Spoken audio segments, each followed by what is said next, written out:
Good morning, everybody. Welcome back. My guest today is Anthony Rivera, former Navy SEAL and now entrepreneur. I wish that I had the entrepreneurial, I don't know what the right word is. I think I have the drive for it. I just don't think I have the creativity that some people have. Or maybe my interests are just aligned in a different direction. I don't know. The point being is I am jealous of Anthony, and not in a bad way. Actually, I take that back. I'm not jealous. I am inspired by the fact that he saw a problem in his own processing out of the military. And I'll jump forward here a little bit into what we're talking about today, which is going to be his organization, Vetavize, that he is the founder of, that he got the idea for when processing his own VA claim, which I know from somebody who has exited the military is not the easiest process. I guess there is a step-by-step approach, but it's pretty broad. It's not as specific as you would want it to be. I realized it sucked when I was getting out. Did I think at that time that the solution would be is how about I found an organization that utilizes AI and creates a portal that can help other veterans to streamline and provide transparency and connect them and help them with that out processing? No, I just said to myself, that sucks. And that's the difference between a guy like Anthony and a guy like myself. I am super inspired by people who see a problem like that and they're willing to dive in and fix it because they have an understanding of how it can be done. And I guess maybe I just don't have that understanding. I'll stick with, I guess, serving coffee to people. Episode 389 with Anthony Rivera. We're going to be talking about his time in service and then about Vetavize. And there are some links down below that can help you look at everything that the organization has to offer. The episode itself was information-packed. You can get involved, whether you are a veteran yourself or somebody who wants to sponsor veterans. So, hope you enjoyed today's episode. Before we get into it, let's do a quick 2-minute break so I can keep paying the bills, turn the lights on and off, and keep bringing the podcast to everybody for free. Let's go. Ladies and gentlemen, today's episode is brought to you by Black Rifle Coffee. Let's head over to their website right meow. What do we got here? Energy is a go. Oh, yes, they just officially launched their energy drink. And on this rotating banner, I am looking at a huge energy can on the back of a C-130. Here's a problem I see. There's a man and woman standing here. One of them has a parachute on, the other one does not. Where's the safety in this? You do not need a parachute to skydive once. You need a parachute if you want to skydive twice. What else do we have here? Limited edition Liberty Roast. You can click right on that banner to shop for that. Looks like that is coming in. Is that K-Cups as well as a bag of coffee? 250-year exclusive coffee roast, United States Army. This is part of their ECS, the exclusive coffee subscription, I believe, because I got a bag of it through that subscription. And what else? Right back to the energy drinks. Cool. A bunch of apparel for the summer. It looks like we have a little bit of a red, white, and blue motif. Let's just click view more here, see what else we got. Oh, yeah, we're talking some red, white, and blue action. I like what I'm seeing. Let's go back to the main page. And you guys know the deal. Rotate through all of their bags of coffee if you want to. Shirts, apparel, things to make coffee from, drink it out of, whatever you may want. They also have a roast out right now called the Cleared Hot Coffee Blend. Guess where you can't get it? On this website. But that's okay. If you want some, I'm going to put it down in the show notes below, actually under the Black Rifle Coffee main page website. Don't tell Evan. Okay, back to the show. Okay, got the red smoke. Gun run, north or south, west of the smoke, west of the smoke. Okay, copy, west of the smoke. I'm looking at danger close now. Come on with it, baby, give it to me, I need it. You're cleared hot. Copy, cleared hot. I wonder Right. why that thing didn't work yesterday. I was I thinking don't about know. it last night. I think it froze for a second. We had to drain the electrons. Yeah. Unplug, count to For 5. sure. Yeah. Yeah.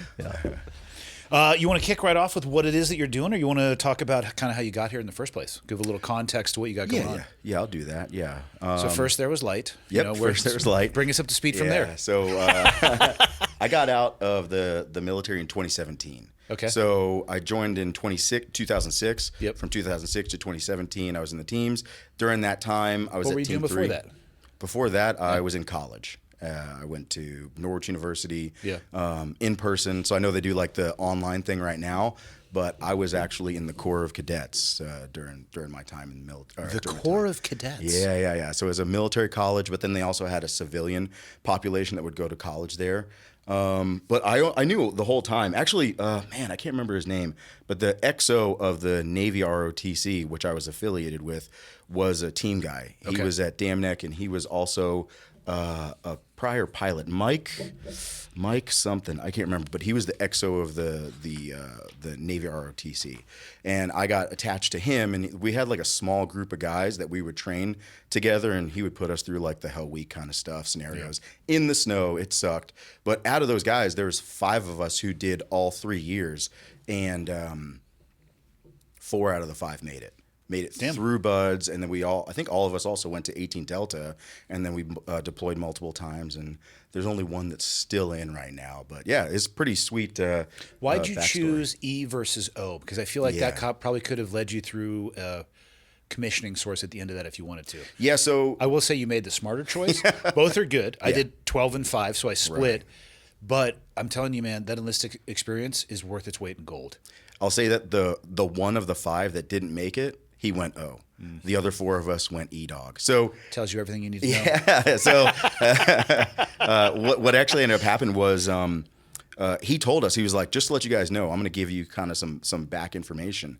As you go through, if you get injured, which it's highly probable that you're getting injured going through buds, if you get injured and you're an O, you may or may not get rolled back, right? You have to be basically really one shot at it. Yeah. So, and if you get injured, if you're an enlisted guy, then you may get rolled back, but it's probably more probable if you're enlisted. Yep. So I took that information, we all did, and we were like, hey, it's probably more smart to just go as an enlisted guy. And like I said, 4 of us made it, and we were all enlisted. The one guy was an officer. He didn't, but it's tough, right? It's just the way Odds it is. aren't in your favorites. Still, like 4 out of 5. That's pretty sweet. That's pretty high odds. Substantially better than the mathematical odds. Yeah. But then we had the 3 years of training before that in Vermont. We were super used to being cold and miserable. So I went from there, joined the military down in Florida. I'm from Florida originally. And then did a couple of deployments, and then I went down the level 2, level 3 path. Of the Corman type stuff or ASO? In ASO, yeah. Why'd you pick the Corman rate out of curiosity? I have deep respect for those that did, but I watched people, at least when I went through, they departed for a little bit. Right. At minimum 6 months, right? They're gone. Yeah. They're getting amazing training, doing their ambulance rotations. But I'm sitting there like, hey, buddy, I'm already at my team. What's up? Yeah. It sucked because, you go through SQT, and then you're like, all right, I'm ready to go. I'm ready to go to war. How about and they're like, hey, go over there for 6 to 8 months. So you go over to Fort Bragg, you bang that out, and you come back. 18 Delta course, right? And then you come back, and all the guys you went through buds with in SQT are now either coming back from or taking off on their first deployment. Yeah. You're like, what the hell's going on? So, you feel kind of left in the dust in that aspect. But until somebody's hurt. Yeah. And then Corman up. Yeah. While I was in college, my major was sports medicine. So I always had a thirst for that medical knowledge, which actually ended up helping with Vetavize. I'll speak to that in a little bit. But as I was going through the pipeline, you kind of get to pick your top 3. Do you want to go, sniper, Corman, whatever?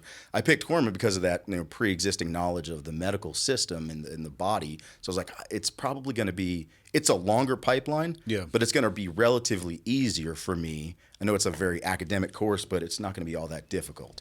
And Walk me through that pipeline. I mean, obviously, I worked with Corman the entire time, but it's been a while. And it is a long course, and you guys do a bunch of stuff. Walk me through that pipeline. What do they start with? So you start with obviously admin week.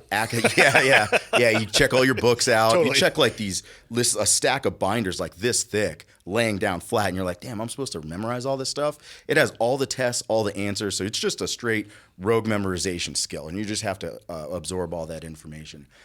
So you go through, I think it's 6 or 8 weeks of just classroom stuff. Right. That's what it starts with. Yep. Just straight class. You're getting hammered with anatomy and physiology, drug calculations, medicine, and it sucks.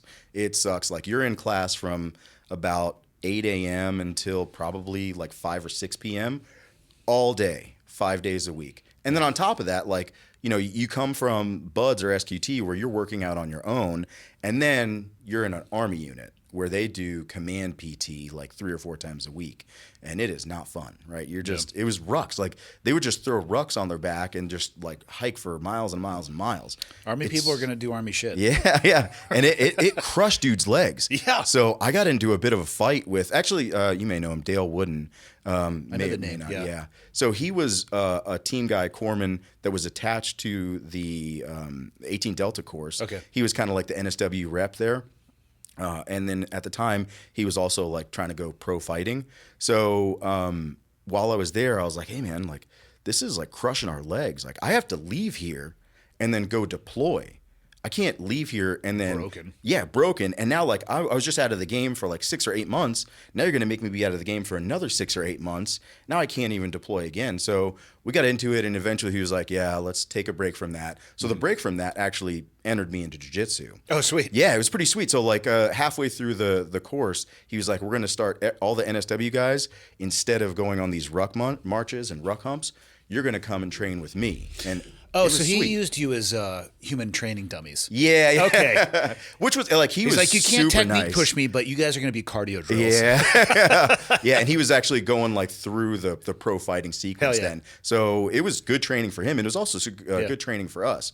Got to do a lot of takedowns, a lot of submissions, and it was pretty much just he only taught one thing: rear naked choke, over and over and over again. Get to the back, choke dudes out. Get to the back, choke dudes out. Super functional. I'm not going to knock it. Yeah, and that's pretty much what my game is still to this day. Hell yeah. So that was like 15, 16 years ago. No, damn. Yeah, 16 years ago. Okay. So I went through that course, made it into the teams, and then I was a secondary corpsman to a primary corpsman because I'm a new guy, and the primary corpsman was a FMF corpsman.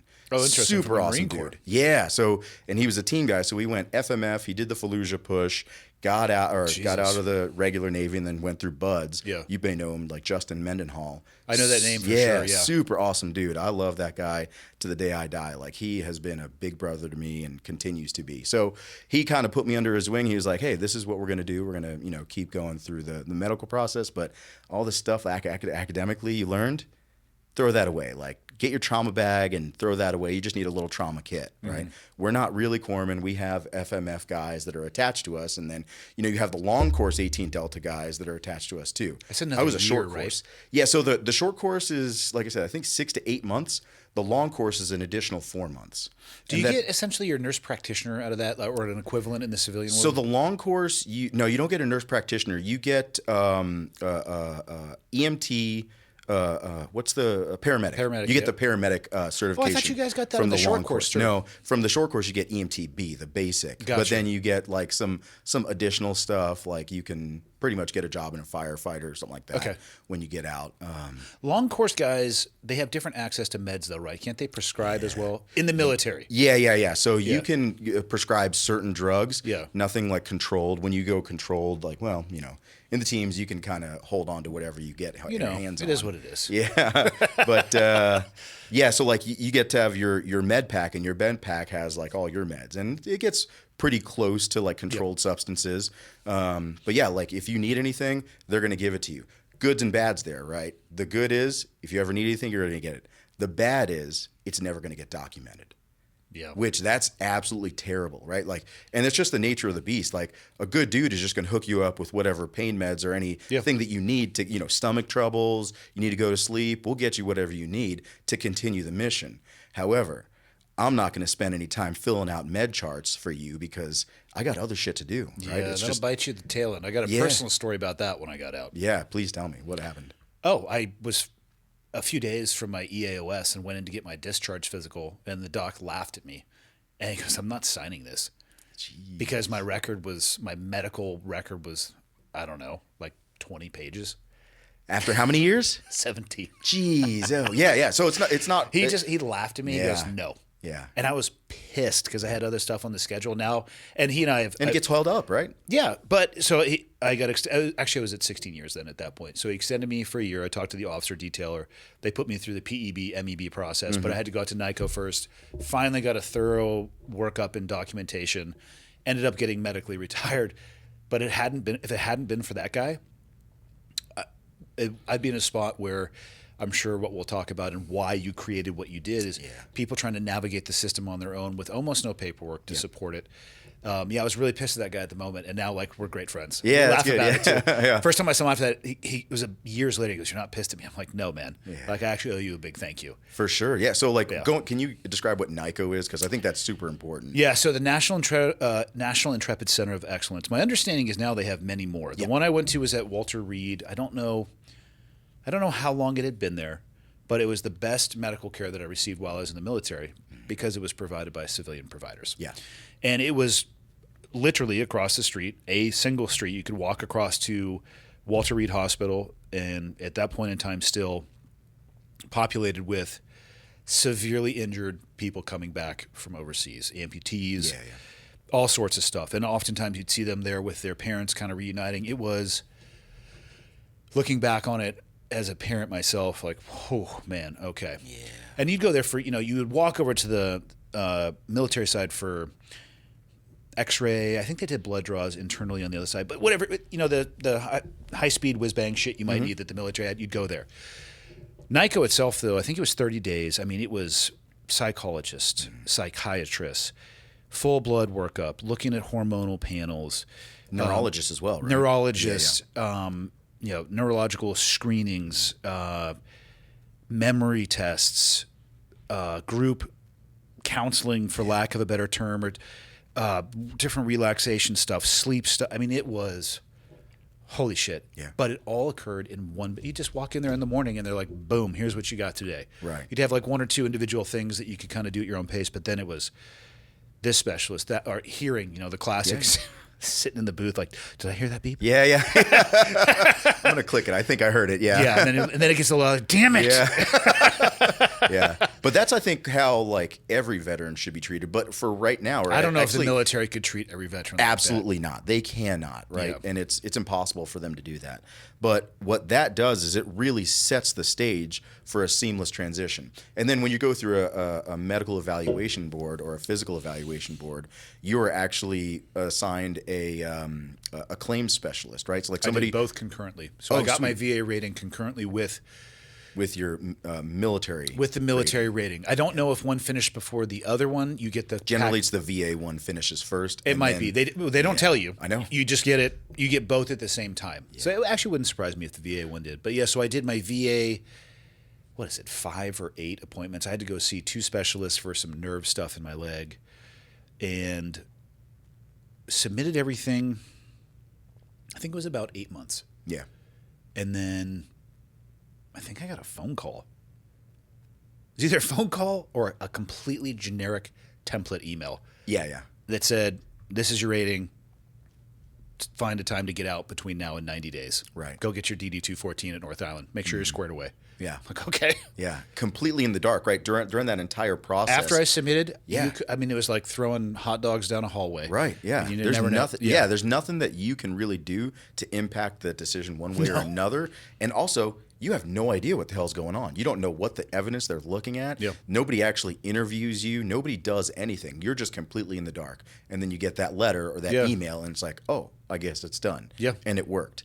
So, and then, like I said, I think you get like somebody who actually does your VA disability claim for you in general, and then they'll look at your medical records, and then actually after going through NICO, they'll take all of those records and be like, okay, now we can actually submit some really evidence-based information. And they'll do it without you. Like they don't really need. Oh no, help. I handed that over to. I think it was a guy at Balboa Hospital. Yeah.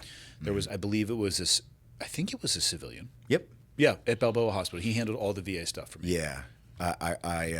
I've heard that guys like, you wait in a waiting room and then there's people in these cubicles. Yes. And then you just get called back to the cubicle. 100%. You sit in the cubicle with the person and they're like, all right, give me your medical records. You hand it over. They thumb through it. They upload it and like, all right, I'll see you later. And if you take the time to look around a little bit in their cubicle, it's racked and stacked. Yeah. You go, oh boy. Yeah. I'm number 576 that this guy's working on. It's unreal. Yeah. So like they can't keep up with their demand, but that's again for like the not every veteran goes through that process. Correct. Not every veteran gets that type of like hand holding. I really think like all veterans should, but like you said, they can't keep up as it is in and of itself. I was going to self-select out of that. I was actually going to just leave at right around 16 years and just go off and do my own thing. I was not gonna. I had no intention to pursue any of that stuff if it wasn't for that doc. That's good. Yeah. That's really, really good. Yeah. So yeah, he helped you out a ton. Yeah, for sure. Yeah, in hindsight. Yeah. Like I said, I was pissed. Yeah. Like, I don't think you understand what I have on my schedule. And no, looking back, it was Yeah. a So good turning point. when I got out, it was 2017. I got out January of 2017. But back up to 2016, like January 2016, that's when my wife and I decided it was time to get out, right? What was the tipping point? I was about to go back onto operational rotation, so I was teaching the level 2 schoolhouse for a couple of years. I got my graduate degree at that time, and then Is this in San Diego? yep, yeah, I was down in the in the elephant cages. Okay. Why'd you decide to go the ASO route? And I didn't decide it; it decided me. Yeah. I've never really talked about the ASO stuff. It stands for Advanced Source Operations or Sourcing Operations.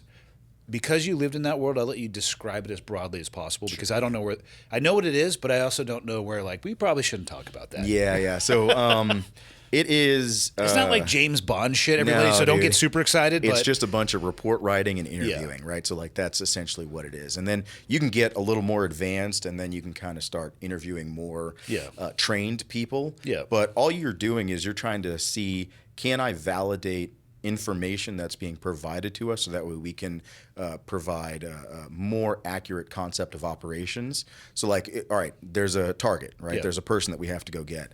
That person, do they have guns in their house? Where are the doors oriented? How many people are in the general area? this is what you're trying to elicit. That's what you're trying to draw out of these people. And in most cases, like they are not the best people, right? So like they are telling on their neighbors, or they're telling on, their old friends, or in some cases they were telling on like guys that they wanted to get to that guy's wife, right? Let's not forget the generational grudges. Yeah, it's a different society, right? For sure. The grudge, especially in Afghanistan and Iraq, that culture. Yeah, the grudge from 4 generations ago. Oh, it's alive. Yeah, especially if they haven't had payback. Yeah. Financial payback. Yeah, if the book hasn't been closed metaphorically, that shit's still alive. Yep. Yeah. I've hit many a target, I believe, based off of Steve being pissed at Bob. Yep. Yeah. So like we would have to take that information, like, how'd you find it out? Yeah. Like, what is this? Can I validate it? Give us cell phone numbers. Let's see if we can validate it with these different intelligence systems that we had in place, right? So then you take all that information, you validate it as best you can, you grade it, and you're like, all right, I think we can go and target this package. So then you take that package, give it to the team chief, and the team chief takes it with the OIC, and they put a concept of operation together. Like, all right, we validated the information is correct. Now we can go action the target, right? So like you take that information, you're constantly like giving people the opportunity. And I will say that is where I went to, it's a very uncommon trajectory, right? So like I went through 18 Delta, came back, I went through the workup, and then prior to deploying, we had a month or two, and we're like, all right, go do level 2. That's a really weird utilization of your prior military training. Yeah, it's taking a specialized guy and it's like using a scalpel as a letter opener. Yeah. Not being negative at all about that, but it's just the 18 Deltas are worth their weight in gold when you start leaking hydraulic fluid. Mm-hmm. Yeah. And it's like, hey, only let's so go much manage. in you. Yeah, let's go manage human sources. Right. Yeah. I think there was like maybe looking back, there may have been some strategic use behind that, like looking the way that I do at the time. I had a big bushy beard that was black, and So you could fit in. Yeah. And I went through. I could not. Yeah, I went through the language course, so I learned Arabic. So I had What'd you all test like out the at? 1+. Yeah. So You, terrible at best. I was going to say, you knew enough of the language to get pay. Yeah. Excellent. Yeah, and especially like we had I'm sure most people know about this, but like when you're going through that language test, it's on the phone, and then Is it? Oh yeah. I did not know that. You're getting interviewed on the phone, and you have to have a conversation with that person. Oh, shit. So they're asking you a question, and then you repeat it, right? So that way the guy who actually speaks Arabic can answer the question for you, and be like, you cover like, what do I say? All right, cool. And then you say that thing, right? And you're like, all right, good. I passed it just enough to Yeah. get the pay, right? But then I kind of like kept up with it as Yeah. best I could. And then it did help like a little bit while you're Yeah. deployed, because then you could hear certain words that were like triggering, like, oh, they're talking about cars, or oh, they're talking about like explosives or something like that. So now you really key on like certain phrases, and then looking the way that I did, it was very easy to just fit in, especially, I look like every You would be a low Arab vis person. wet dream. Yeah. I would look like an Amish dude churning butter. Like the whole. Yeah. I mean, I think I went. The longest I ever went without shaving and cutting my hair was 3 years. Yeah. And I would look at myself in the mirror, like, I'm sorry, who are we fooling here again? Yeah. What country is it Yeah. that I am going to try to buy myself some extra time in? Okay. I will say that, like, I was we were out in like the outskirts in Iraq on my first deployment, and then we came back to Al Assad. And while we were at Al Assad, we shut that base down over in the outskirts, and then we went to Al Assad. And Al Assad, they have the large DFACs, right? And then there's Which is a usually, dining facility. Yep. Yeah. So we had Staffed by Somalis generally. So yeah, you chow. yeah. And then you always, in general, you have like a master sergeant or a sergeant major that's standing right outside of the entrance. So if your uniform isn't looking up to His snuff, fiefdom. he's like, hey, get the hell out of here. Yeah. Go get right. So And I want to be clear that this is occurring in an active war zone. Not, yeah, I'm not. that's his priority. I am not arguing for or against it. I'm just saying sometimes you scratch your head and go, what are we trying to accomplish I here? know, dude. Yeah, it didn't make any sense. So we would go in and, you roll in as a team. Yeah. And, me looking the way that I did, and all of my buddies looking the way they did, they were like, all you guys, get out of here. Terp, you're good to go. And they thought that I was the Terp. So I was like, yeah. fuck you guys. So I just keep going and hang out, have a good Inshallah. time. Yeah. I didn't have to waste any time. Yeah. So they would go back, change, or like shave or something like that. And then we would That's get awesome. after it. But during those like meetings that I would have with these people, in general, they would bring food. Right. So you have like a meal that you share. It's just custom. Makes sense. Yeah. So like you're eating their food that either their wife or their mother made, and it's ill prepared most of the time. Right. It's delicious. But I was eating that stuff, and I think probably like on the third week of the deployment, my stomach just started getting crushed. And I didn't know this at the time, but I got H. pylori, which is a virus that lives in your guts. And most people, interestingly enough, most people are asymptomatic. If you have H. pylori, you may or may not even realize that you have it. Really? Yeah. What does it do to you? How could that be So possible? the symptoms are, if you are symptomatic, you'll have constant diarrhea, like what's called sphincter spasming, right? So it feels like, it's not just like I have diarrhea, but like 10 seconds before you're about to get diarrhea, your butthole's just like, hey, it's game time. You're It's like, partying. oh, we got to go. So like you're stepping real wisely. You're like, oh no, this is happening. This is happening. Don't look at me. Yeah. So, and then like a lot of team guys deal with this, and they just either are asymptomatic or they're symptomatic, and they don't want to talk about it. So I'll kind of get into that later. But so We're I not the still- smartest bunch. I mean, let's just be honest. Yeah. I think men in general, right? Like I'm going to suck it up, and I'm just going to keep driving on. There's a reason women have a longer statistical lifespan. than Yeah, men. for sure, We're idiots. Yeah. So I ended up getting like that upset stomach, and then I lived with that for 5 years. With like, I would have diarrhea, no joke, probably like 4 or 5 times a day.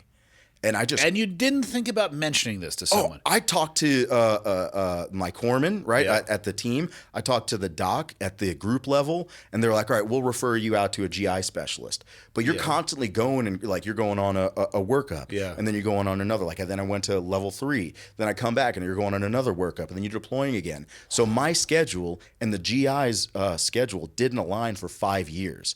By the time I got to the GI specialist, he was like, your guts are ruined. Like the best that I can do is do like a patch job right now. And this is just going to be the way that it is for you for the rest of your life. How'd they clear it? Or how would they have cleared it if you had caught it early on? It's the same way they clear it like later on, but just the damage isn't done. And I'll speak to the damage, but you just do a 5-day antibiotic purge, and then it kills all the bacteria in your gut. And then you get on a good probiotic, and then that lets the good bacteria continue to thrive.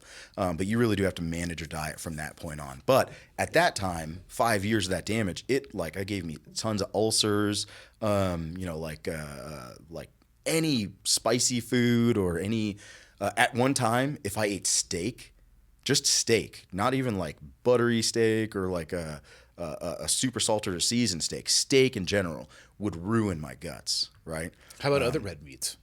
just steak. It was just Interesting. steak. Yeah. So like I could have ground beef. Yeah. And the concept of that, I think, is that it's already broken down. Yeah. So your body doesn't have to break it down anymore. So it's not really making your intestines work a whole lot to continue to break that down. So I would stick with ground beef. If I needed like beef, I would have ground beef. So you live with that, and then the damage is done. Yeah. And you just have to like really manage your diet as Will best your as guts possible. re-heal themselves? Kind of like a smoker after 20 years, if they've stopped, it looks better? Yeah, so like after, it kind of depends. So like there are pockets that the damage is done. So like your intestines are actually like folded up, right? So like as It's like a Draeger hose a lot, right? exactly, yeah. Yeah. So like as poop goes through the different parts of your intestines, it expands and it really kind of like grabs and keeps going through. But when the damage is done, the damage is done. So like I have to constantly be on a probiotic just to make sure. I have to eat yogurt, like a good cultured probiotic, pretty regularly. And if I don't, like, I'll pay the man for it. And with jiu-jitsu, that's not the best either, right? So like it's killer, like Sometimes pressures. you just got to hang drywall. Yeah. You just got to get the spackle out there. Yeah, there are some jiu-jitsu positions that are going to be quite heavy on the old tummy. Yeah, so like anytime somebody gets in the mount or something like that, yeah. especially big dudes that are Especially if they pressuring hip in. down, Yeah. you're like, oh God, please stop. I'll tap because I just don't want to shit on myself right now. Yeah, You should shit on yourself and see if they stop. yeah, they probably won't.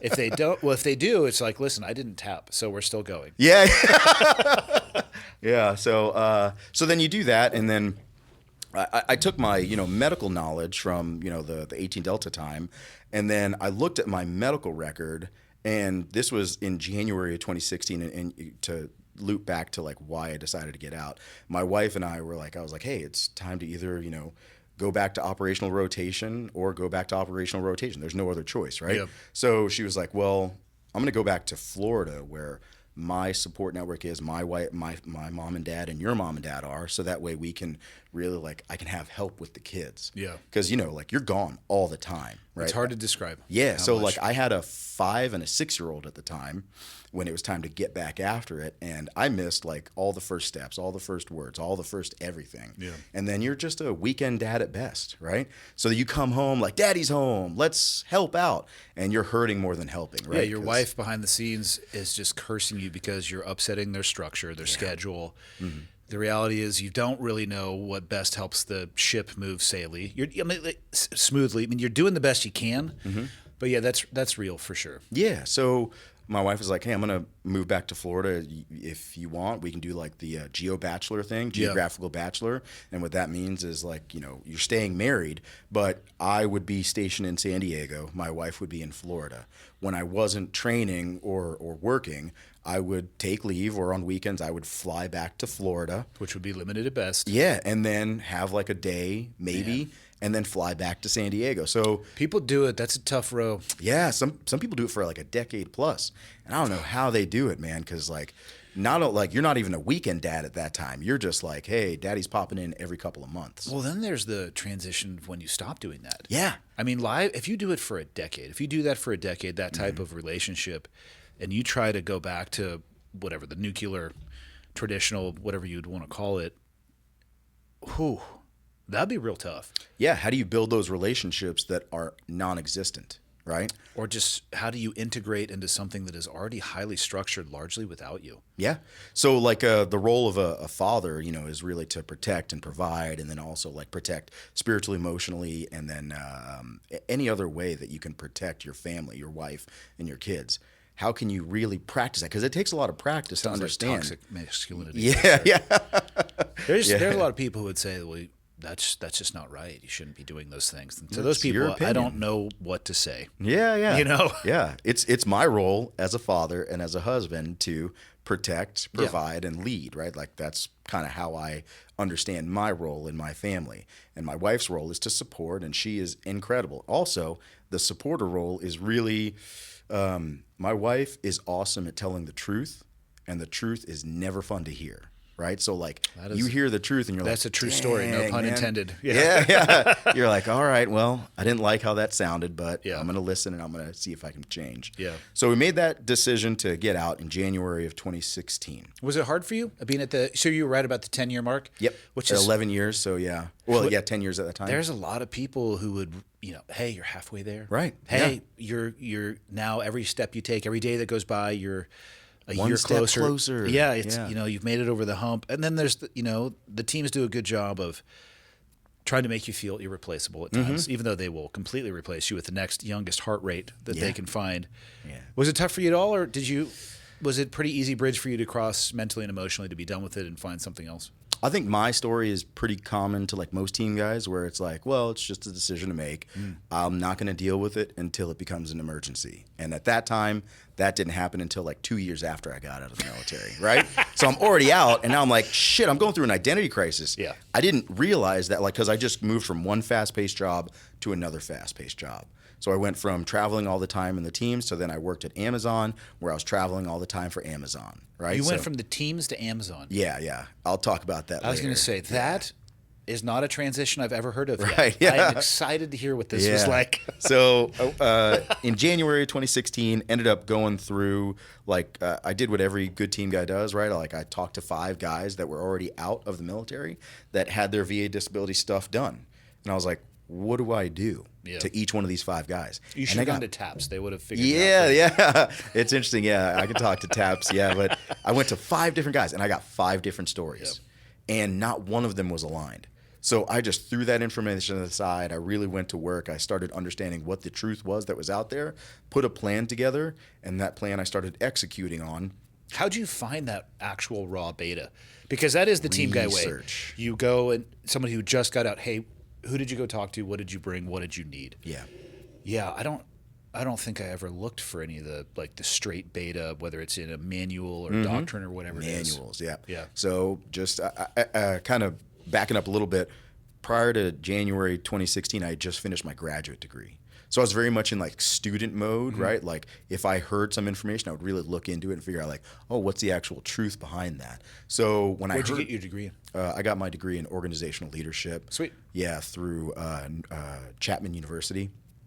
So I ended up, taking that same desire to find what the truth was, and then ended up all right, I'm going to figure out what the truth is. So I found these documents. I read them over and over and over again. It took me about 6 months to read and digest them. They're thousands of pages.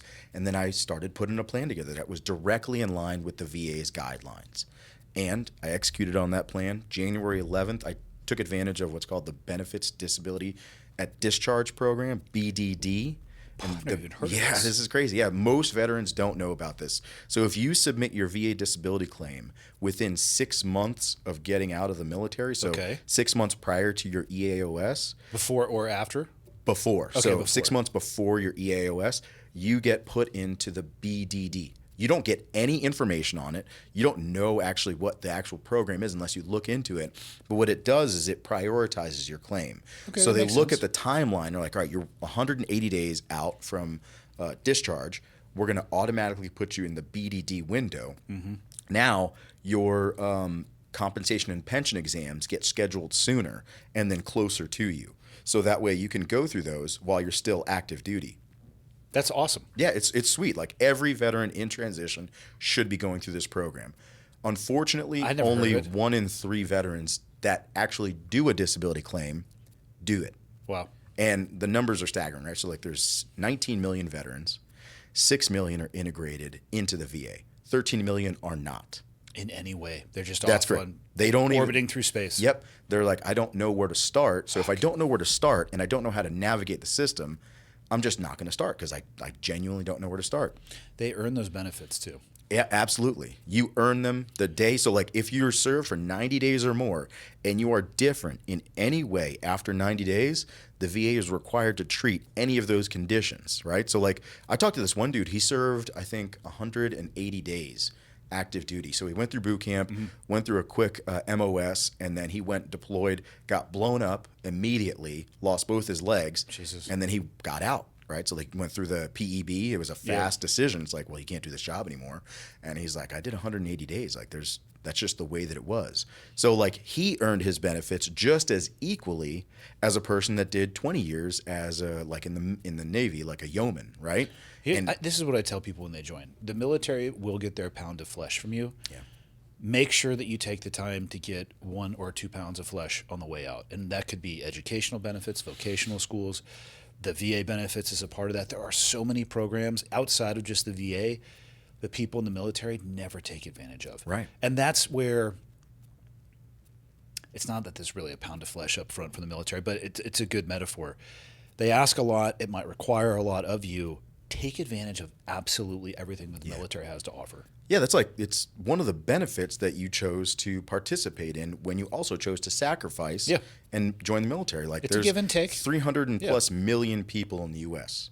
19 million of them served. Yeah. That's not a big number, right? No, it's. I was just actually doing the math on this. It's right now in the military there are 2.4 million people if you combine active duty and guard, which is 0.83%. Yeah. That's not a large percent of the population. So you choose to serve. Now, we as taxpayers are obligated to help those members that chose to serve, because I didn't choose to serve if I did not choose to serve and I'm a taxpayer, right? This is what we sign up for as being U.S. citizens. So you go through that, and I went through January 11th of 2017. That was my EAOS, right? I got out, I got my DD-214. I submitted that in my VA disability claim. I had already had all my CNP exams. That was the last thing they needed. I submitted that, and I was like super Nat's ass. I was like, I know exactly what I need to do. I know here's what needs to happen. I submitted that document. 11 days later, I got my VA disability rating back. Oh, hell yeah. And Nice. it was everything that I anticipated down to the percentage point. Wow. Yep. And I was like, cool. Like, I made a very detailed report. Not only did I just submit the evidence, but I also wrote a summary of like, here's the condition that I'm claiming. Here's how it aligns within the way that you define it, VA. Yeah. Here's the severity that you guys have defined it within VA. Here's how that condition affects me personally and professionally. And here's the medical evidence that supports that. Jesus. For every single condition, right? So I did that, and that's exactly what they needed. I did their job for them because I didn't want to have any, I didn't want to give anybody else the opportunity to mess this up, because I knew that I only got like one chance to do this. I just hope for the best. Just spray and pray. I'm right? like, what Yeah. paperwork do you guys need? There you go. Yeah. Yeah. So we ended up taking that, and then, like I said, working at Amazon. I got out January. Did you know that was coming when you got it? How the fuck did you find your way to Amazon? So right as I was getting out, probably like July of 2016, I started working, got a second job. So I was still active duty, and then I got a second job in Orlando. So I was stationed in San Diego. I talked to my command. I was like, hey, I'm not a drinker. You don't have to worry about me getting a DUI. And they're like, okay, we're going to do a big trust fall. Move your family over to Florida, check in by text every other day at the time, right? Yeah.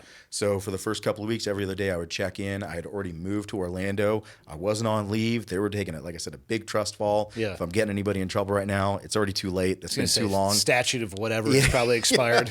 So I was texting. I'm like, no DUI, I'm alive. Isn't it amazing that's all they want to know? That's it, dude. Have Yeah. you gotten us in trouble? Yeah. Okay, fine. Yeah. So I was working at this job, and I was the head of HR for a tech startup company. Okay. And I was working in operations as well. Hold on. You Yeah. went from being an 18 Delta ASO level 3 to the head of HR for a tech startup company. Yeah. This is a fantastic Transition. trajectory you put on. Yeah, so I ended up actually getting that job because I went through the Honor Foundation. I've heard great things about them. It's Never interfaced, super but I've heard great things. Yeah, it's a great program that Joe Musselman started that has now transitioned over to, Matt Stevens. Matt Stevens is the new CEO of the Honor Foundation, and they do an absolutely incredible job. What they do is they help team guys, as special operators now in general, in all branches, figure out what they want to do after they get out, coach them on professional acumen, and then actually go through like a little bit of trial by fire. You can, you can follow industry experts, and you can really do a whole lot of stuff within that window of opportunity. It's like a 3.5 month program at the time when I went through. I was in the Honor Foundation's Group 6, so it was relatively new, and I took full advantage of that, right? Like I was like, hey, let's see what I can get out of that. my mentor, you get assigned a mentor. That mentor, his name was Mark Brown. Mark Brown set me up for my professional trajectory in ways that I can never like express fully. So he was like, you're not retarded, so that's awesome. I think that you understand what HR is from a people leadership perspective. I'd like to give you a shot. This lady in our people leadership operations who was helping all of our people leaders out understand like how to get better in leadership, she just quit. So would you like to take her job? This was while I was in San Diego. So for 2 months, I was doing that job, and it was really fun, right? I had to meet like people leaders, figure out like what's the kind of gaps that you think you need to fill. I'm going to talk to the people who report to you and see if they align with what your understanding of those gaps are. And then I would help them like, nope, you're way off or you're spot on. Let's see how we can fill those gaps as best we can, right? So I did that for 2 months. And then after 2 months, I was like, that's when my wife was like, hey, it's summertime. It's time to move. We need to move to Florida. I talked to the command. I ended up transitioning jobs from that job over to, I just quickly looked for a job in Orlando, and I found a tech company that needed an HR leader. And I was like, all right, career progression, go from, senior director of HR people leadership over to head of HR at a tech company. I'll do full spectrum HR. Climbing the ladder, if you will. Yeah. Full spectrum HR. Yeah. So I would understand, like compliance. I would understand recruitment, and really try to figure out like how we can scale the business from a human resources perspective. I ended up doing that for, probably I think like 7 or 8 months. And then while I was in that role, you start hitting these windows where it's like, I'm still active duty, but in January, I don't know if my VA disability rating is going to be enough to where I'm not going to need health insurance. Yeah. So October, that's right, because it has to hit, what, 30%? Yeah. So I just didn't know. I didn't want to risk it and have, like something mess up, and now my family doesn't have any health insurance. Number one cause of bankruptcy in the United States. Dude, health costs. It's terrible. So in October of 2016, I signed up for healthcare insurance that was going to start January 1. Like a COBRA policy or something? No, it was through the job that I had. Okay, cool. Yeah, so it was just the company's. Was there open season? Yeah. So there's open seasonal enrollment in October. Signed up. It started in January. In January, I started paying $1,100 a month. That's fine. For healthcare insurance, and I was like, this is ridiculous. There's no way. Like, I'm losing $1,100 a month. And then January 23rd came around, right? 11 days after I got out of the Navy. I don't need healthcare insurance anymore. How long are you on the hook for that policy? A year, dude. A year. So I went and I called the company. I was like, hey, I've only had this policy for like 24 days. I don't need it anymore. Like, I need to cancel it. They're cool like, story. Yeah, nope. You're screwed. Like, you're just gonna have to pay it until October. In October, you can opt out. Yeah. So that way, January next year, you're good. You could probably hear them in the background just. No, sir, we already have your routing number and checking account, so you're good. Yeah. Dude, it sucked so bad. So I went to my boss at the time. He was the president of the company, and I was like, hey, bud, here's the deal. This is not a negotiating tactic. I just need $1,100 extra a month to work here. And he was like, this is a tech company. Like, we're not going to spend an additional $1,100 in HR. And I was like, no. Like, if you want me to keep working here, I need $1,100 a month. And he was like, all right, let me see what I can do. So a couple of days goes by, he comes back and he's like, the best I can do is like $500 a month. And I was like, I really, like, this was not a negotiation. Mm-hmm. If you can't do it, I totally understand and respect that. So I went and looked online. I found a job at Amazon in like a senior HR leadership role at the corporate office in Seattle, but it was remote in Orlando. So I interviewed for it. I got the job within, I think, like a month and a half of being told that I was getting a $500, a month bump, which is awesome, but it just wasn't enough. That forced me to then find a new job that I then jumped into Amazon. And then I was traveling 85% of Monday through Fridays for 2.5 years. Yeah. Man. Whatever came of the tech company? They're still around. Are they They're doing still well? around. Yeah, they're doing really well. Yep. It's called Like- Fan Hero, so Yeah. I'm gonna plug them. They're doing really, really good. But they got that 1100 now. Those sons of Yeah, bitches. yeah, yeah. Startups are tough, man. It is, man. So you got to just constantly be nimble and try to figure out, like, oh man, how do we really keep this thing alive? So now I think they're on year 6 of operation, which is I mean, at least they're still alive. Yeah, it's a very uncommon. They're very well funded, so they just keep going. How is Amazon? I've heard, Jeez. and I don't, not necessarily from somebody. You might be the first person I know that actually worked directly for Amazon. You hear about hourly wages that they pay people. You hear about some of the, not work conditions, but I would say work requirements or what people need to do. What was and not necessarily that an HR job would be doing a lot of, so many different roles, obviously, from everything. Now they have their own airplanes to delivery vehicles to, I think they were messing with drones for a little bit. Yeah.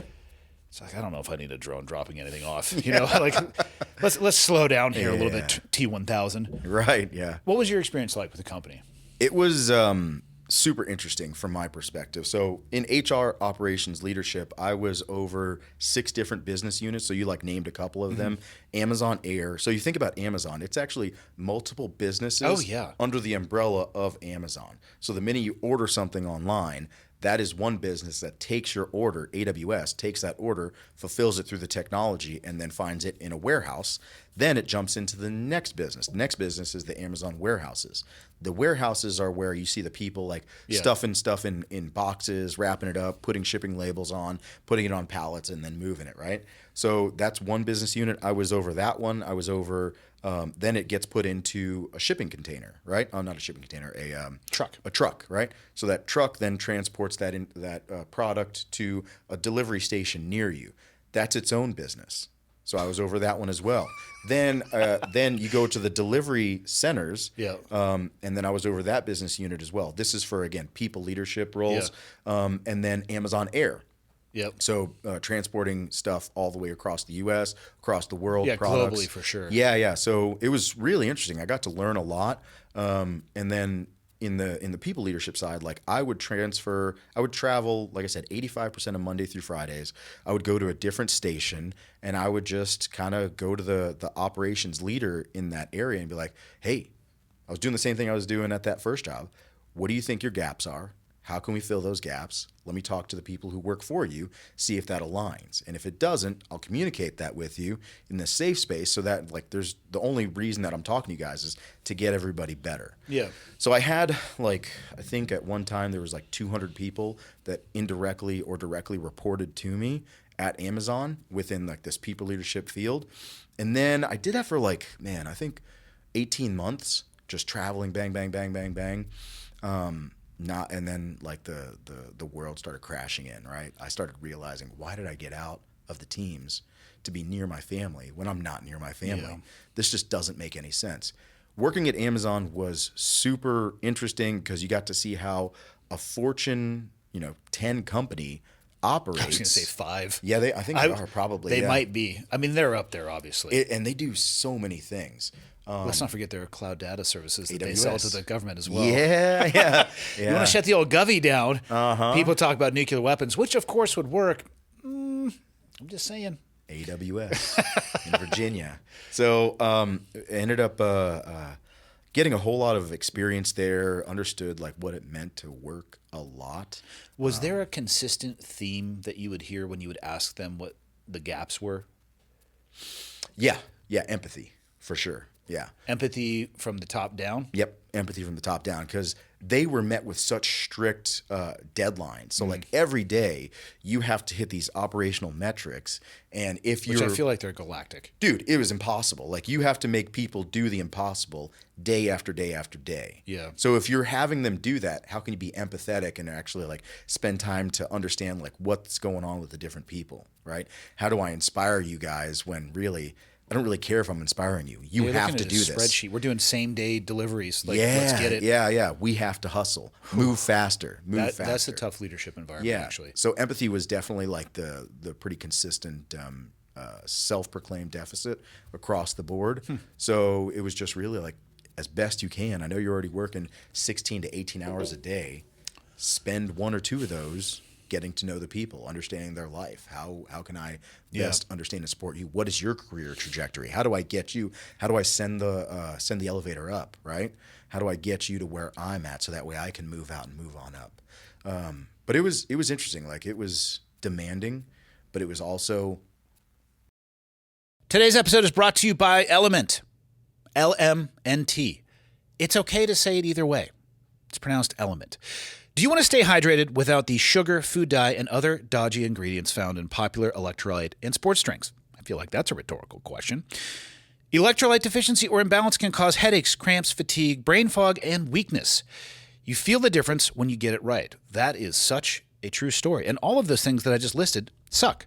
So what is LMNT? It is a zero-sugar electrolyte drink mix and sparkling electrolyte drink born from the growing body of research, revealing that optimal health outcomes occur at sodium levels 2 to 3 times the government recommendations. Each serving delivers a meaningful dose of electrolytes. The community of individuals and organizations using this product is rapidly growing. We have professional athletes, special forces, health experts, Olympians, business leaders, and everyday health. Your moms, your dads, just kicking around everyday life like the rest of us. They have a variety of flavors, and I've talked about most of them. They also have a new sparkling beverage. I've talked about that as well. But right now, at the beginning of summer, they have a limited edition, limited time flavor that is by far my favorite that they have ever produced. It's lemonade salt, and it is so ridiculously good. Did a week-long trip to Costa Rica. It was the only flavor that I took. A 2-gallon or 1-gallon Ziploc bag, completely full to the top. My wife, Leah, hadn't tried one before that trip because she had been on the road before I got them. And I think we came back with 5 or 6 left. She also agrees that it is her favorite flavor. It is perfect for summer. You can mix this flavor with just about anything. You could go with your favorite alcoholic beverages. You could make yourself an Arnold Palmer. Explore the space. It tastes like the most refreshing glass of lemonade that you've ever had. Now, it is available for a limited time, so you need to get yours while supplies last. If you head over to drinklmnt.com/clearedhot, there's boom, right? Going to be right in your face is the ability to buy the lemonade flavor. And you're also going to get a free sample pack with any order. So you can try some of the other flavors as well. You can try it totally risk-free. If you don't like it, give it away to a salty friend, and they're going to give you your money back. No questions asked. And they have a very low return rate and a high reorder rate. This stuff has been a game changer for my health, wellness, and performance. DrinkLMNT.com/clearedhot. I'm telling you, right in your face is going to be the lemonade. Improve your summer beverage capability. Pick yourself up some. Let's get back to the show. It wasn't all that difficult. I will say that the last 6 months, and this kind of ties into Vetavize. So like while I was in that role, traveling around all the time, I would naturally navigate to veterans. Amazon employs a ton of veterans. I think right now probably over 150,000 veterans or spouses of veterans work for Amazon. And they have probably over 800,000 employees at this time.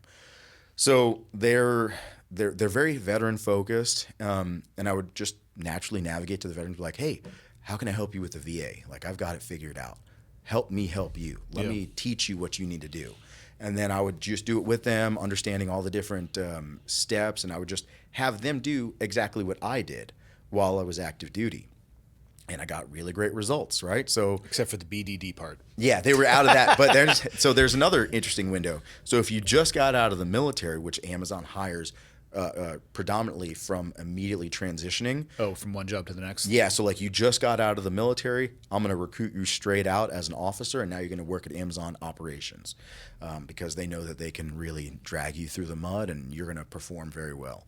So if you are 12 months post EAOS, so 12 months after exiting the military, all the medical evidence that you gather in that window counts equal to your active duty medical records. No veteran knows that, or very few veterans know that. Yeah. And that's the VA giving you a bunch of leeway, like, hey, I know you were busy while you were active duty, probably not getting the treatment that you deserved, but now that you're out, go to the doctor. Go to the doctor, figure out how you're different now as compared to like when you went through MEPS, right? So it gives you that opportunity. Again, very few veterans understand this. So ended up helping them really take advantage. Oh, you're in that window.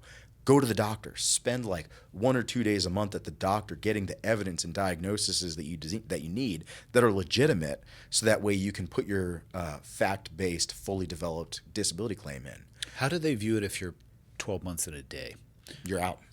You're out. Yeah. Yeah. So if you're 12 months in a day and you're claiming a condition that you don't have medical evidence to support. While you were in, or the 12-year grace, essentially. Correct. Or yeah. 12-month 12 grace, months, not 12-year. Yeah. Nobody take 12 years, please. Yeah. So if you're outside 12 months in a day, you need what's called a nexus letter. And a nexus letter is like, hey, I have this condition, right? So I blew my left shoulder out while I was active duty. It popped back in, and now like I have limited range of motion in that left shoulder, and it still bothers me to this day. I roll over on my left side. I got bursitis, and it's just constantly in pain. So you get that diagnosed 12 months in a day after, getting out of the military. You take that diagnosis, and you have to go to a doctor, a separate doctor, and they write a nexus letter. This is a whole different problem. So there are nexus letter writers out there, doctors that are physician's assistants in general that just write these nexus letters. And in some cases, they charge $2,000 to $3,000 for a letter. Now, in most cases, they're just copy and pasting because they've already done this time and time again, and they're changing the social and they're changing the name out. They're doing it because they can. And just raking. Yeah, they're really raking it in. They're making a ton of money. There's all kinds of different stuff out there, but that's the only thing out there right now. So it is solvable, much more complex though. Yep. Okay. And we can solve that at Vetavize in a couple of months. So how was it departing Amazon? How was it? I mean, I've Yeah. never actually. I'm trying to think here. I worked for a civilian business when I got out of the military. They probably structured themselves as a company, however, did not act like it. And then after that, it was kind of 1099 stuff, part and parcel, and I've worked for myself now essentially for probably coming up on 10 years, which pros and cons, right? You're the warden to your own prison. Yeah, You yeah. don't like the view. Don't bitch to anybody but yourself. Yeah. You can move it if you want to. Yeah. Yeah, so what's it like leaving Amazon? Do you just come in and like, hello, Bob. I feel like Friday is probably a good day for my last day. Yeah. So for 18 months while I was at Amazon, I was doing this job and it was awesome. And then at the 18-month mark, they were like, hey, we're standing your entire division down. Damn. So you have to go and tell all the people that work directly for you that they have 2 months to find a new job. And if they don't find a job after 60 days, find a new job in Amazon. If they don't find a new job in Amazon after 60 days, there's their severance package. Damn. Yeah. So I had to have, I think 16 or 18 conversations like that. And that was rough, right? So like that's when, like I said, the identity crisis started coming. I was like, why the hell am I having these conversations with these people, most of which have worked here longer than me, and I get to stay? And they're just really like, they took me and they're like, we see that you can kind of lead people and that you're really good at, delivering and performing. We're going to take you and put you in this like purgatory role until we find a new thing for you, right? So they did for you what they were asking the other people to do for themselves, Yes. which It is didn't feel good. beneficial to be that guy. But yeah, But it still doesn't feel good. well, because both you and I have been in the role of the other person looking up at that, and you're like, I'm actually going to slash your tires in the parking lot. For sure, yeah. And it was tough because like I would have these conversations with these people and they had been working at Amazon for like 8 or 9 years, which that's a long time at Amazon of grind and grind and grind. And they're like, what am I supposed to do now? Crying. Yep. And I'm just sitting there like, keep it together, man. Keep it together. Keep it together. I'm sorry. Everything's going to be okay. I don't know that. Everything's, I'll help you try to find a new job Life's wherever I going to be can. fantastic. Maybe. Yeah, leave yeah. the maybe out. But, Dude, it sucked. So like Yeah. had all these conversations, finished that. At that time I was checked out, right? I was like, man, this is what it means to be in, a corporate environment. They're going to use and abuse people. Eventually it's going to happen to you, right? So I just coasted for 6 months, maybe a little longer than 6 months. And I talked to a couple of people, like they would have me check in, like I would fly from Florida to the headquarters for a couple of weeks out of the quarter. And then that was it. I would not check my email. I didn't really do anything. But what I was doing was I was working with all the veterans that I had been connected with. And I was like, all right, let me help you out with this. Let me help you with this. And that turned into a side business, right? And then changed into like, I found out about a business that did this at scale. And then I started working with them. I didn't understand what I was doing was not all that great, right? Because I was working for a business that was charging veterans to do something that in all likelihood should have been done for them for free. And now we have Vetavize.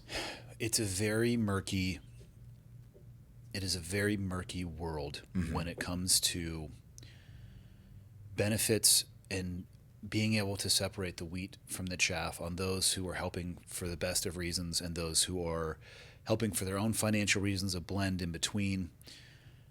Yeah, I've stepped on my dick. Was it earlier this year? I was making a joke. Yeah. And if people listen to the episode and its full content, I mean, I opened the 2.5-hour episode by making fun of somebody, and I hope that they see the tone in that.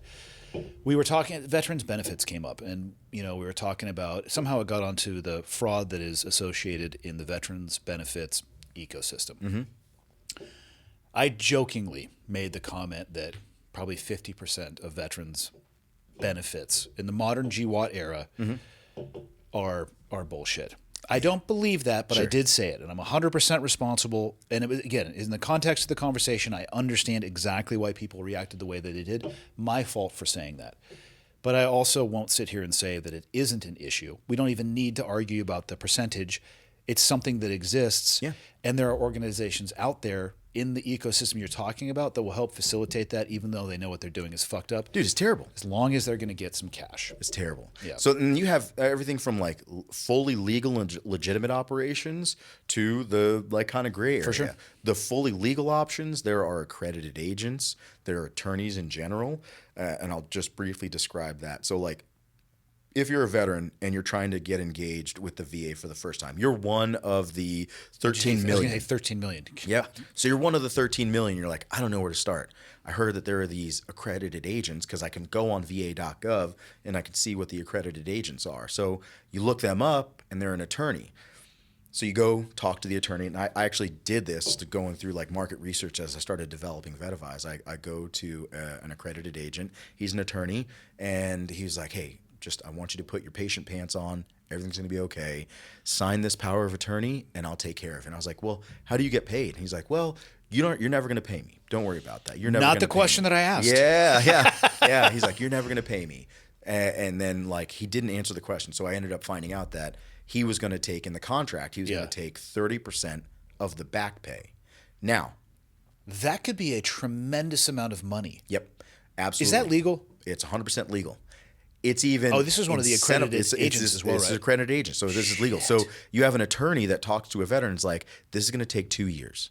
Don't worry about it. We're going to get the win in the long run, but I'm going to do everything for you. Yeah. Me and my staff. I get the enticement of that pitch. I really do. Yeah. It's the no-brainer, right? Like, Yeah. I I'll don't give have you to do everything. anything. You handle it. I'm probably still going to get a great check one day, and I will never see that 30% anyway because I bet you take it out before it hits my account. Exactly. So, well, the VA pays the accredited agent out of your back pay. Okay. So the veteran never even sees that loss fully. So what ends up happening is the accredited agents are only allowed to collect on appeals. So they're incentivized, some would say, indirectly to put a failing claim in first. So I don't that know way if I they use can the term appeal it. indirectly. Yeah. This happens. So like they'll put Yeah. a failing claim in, and then it gets come back and is like, With which they it's appeal. denied. Then they appeal it with the correct information. They drag that out for a year, and now they get 18 months of back payment from the veterans' back pay. Why would they set it up structured like that? Why would they only get paid on an appeal? What?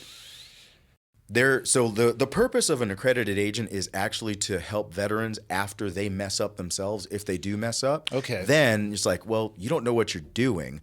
Go to a professional. But They doesn't can it help you say out. both parties, attorney and client, if they just submit the claim the first time and it goes through? As an initial claim? Yes. They can't collect on it. But that's what I'm saying. Yeah. Why structure it so they could only collect on an appeal? I'm trying to Yeah, yeah. understand So- why it would be actually designed like that in the first place. There's a law. So like there's a law that states that only the veteran themselves or a veteran service officer VSO, yep. Yep, can help a veteran submit their initial claim. Okay. So either the veteran does it or they go to a VSO, yep. either a veteran service organization that has veteran service officers attached to it, and then they do your claim for you. How right? do VSOs get paid? Yeah, so VSOs get paid by either the state or nonprofit governments, Okay. nonprofit entities. And what they do is they do a great job. Unfortunately, there's only about 8,000 of them. So there's 8,000 But VSOs. not directly tied to the outcome of the package that they Correct. submit. They just get paid on a salary Okay. basis, right? So they get paid on a salary from the government. I'm sorry, from the state entity that they work with. So VSOs can be like at a county level. The county is required to have one VSO at minimum, but then also the state has multiple VSOs that are attached to them. But then It's a cleaner structure Yep. Yeah. from Absolutely. a pay perspective. Yeah, and then they just get paid. Unfortunately, there is no standardization of training. When you get hired as a VSO, you just, hey, I got hired. I think I know how to help veterans. Oh, boy. And then you just get thrown to the wolves. It's like, I need help. And so going back to like what I did as market research for Vetavize, I went to a VSO, right? I had already got my VA disability stuff already done. I just wanted to see what that appointment was like. And these guys are doing their absolute best. Are they listed on VA.gov as well? Yep. Okay. Yeah. So you can go and find a VSO Okay, on cool. VA.gov in your area. So then I went to the VSO in Central Florida, and like any good team guy, I showed up 15 minutes early, easily, and I just waited in the waiting room. 45 minutes after my appointment was supposed to be started, I was called in to the meeting. And there was a ton of people in the waiting area. So I go into this guy's office and I'm like, hey, I'm here. He's like, how do I help you? I was like, I don't know. What do you do? And he's like, just sign this form and I'll take care of your VA disability claim for you. And I was like, okay. What else? Like, what do you do? He's like, I'm busy. I have other people to help out. And he was right. Like, he had a ton of people that he was had to help by the end of the day. He couldn't keep up, right? Yeah. And he was helping everybody from like people that had really nuanced cases all the way to a guy that was presenting like me, like, I don't know what you do. Help me understand how you can help me, right? So, and then everything in between. How do I log into VA.gov? What is VA.gov, right? So you have everything in between. So like these 8,000 veteran service officers are trying to service 19 million. It's not a great ratio. No, dude, and it's impossible. And there is essentially like no technology that helps them manage that process. How is that possible in 2025? Yeah. I mean, It's I can wild. get groceries delivered to my house within the hour. Yeah, yeah. We're solving first world problems. Yeah, I'll talk about this briefly. I don't think anybody views veterans as the high quality customer that they should be treated as. And if you don't view a certain person or a category of people as a high quality customer, you can never provide high quality customer experiences for them. Do you think it's because of the quantity? I think it's because it is a large government system that is funded by taxpayer dollars, that always has existed and always will exist. And as a result, has no real need to self-improve upon itself, right? And also has no need to view you as a veteran as a customer. I'm always going to be here, right? If I'm always going to be here, I'm universal healthcare. You need to figure out how to use me. Yeah. And that's just the nature of the beast, right? So what the VSO did was he was just trying to do his best. So we help VSOs, we help veterans understand how they can navigate the VA themselves, and also like we help the veterans understand how they can manage their healthcare at the VA or elsewhere, right?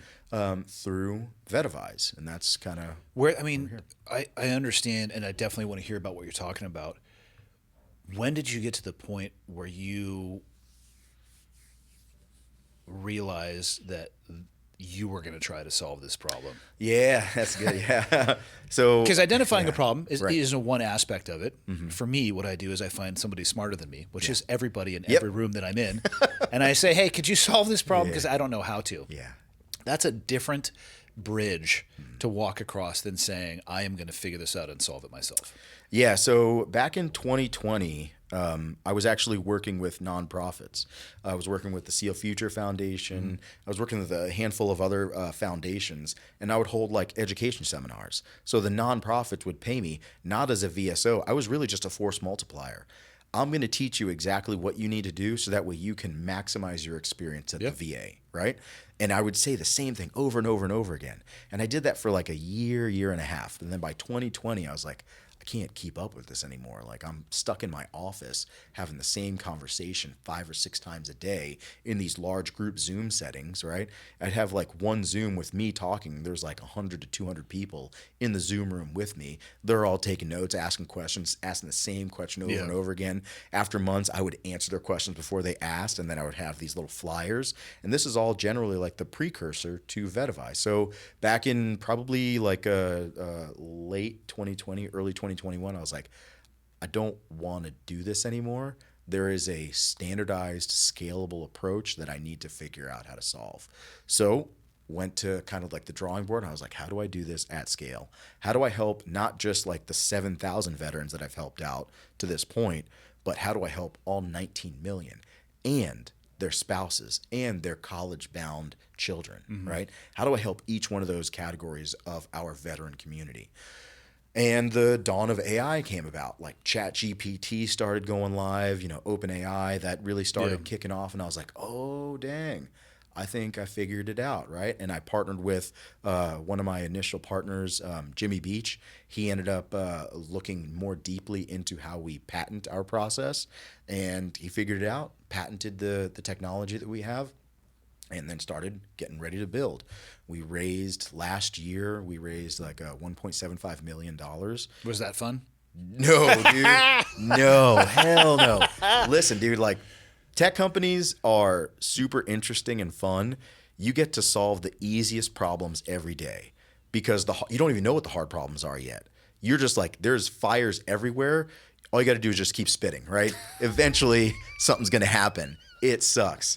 So I can't thank the investor partners that we've had to date so far that have really kind of stuck their neck out and be like, I believe in this problem solution. I believe in the Vetavize product, and I believe in the vision of where you guys are going. Did you guys swing for the fences if you're going to get the ball over the wall? Yeah, exactly. And I think we really have, and we're making really good contact, man. It's really, really awesome. So walk us through it then.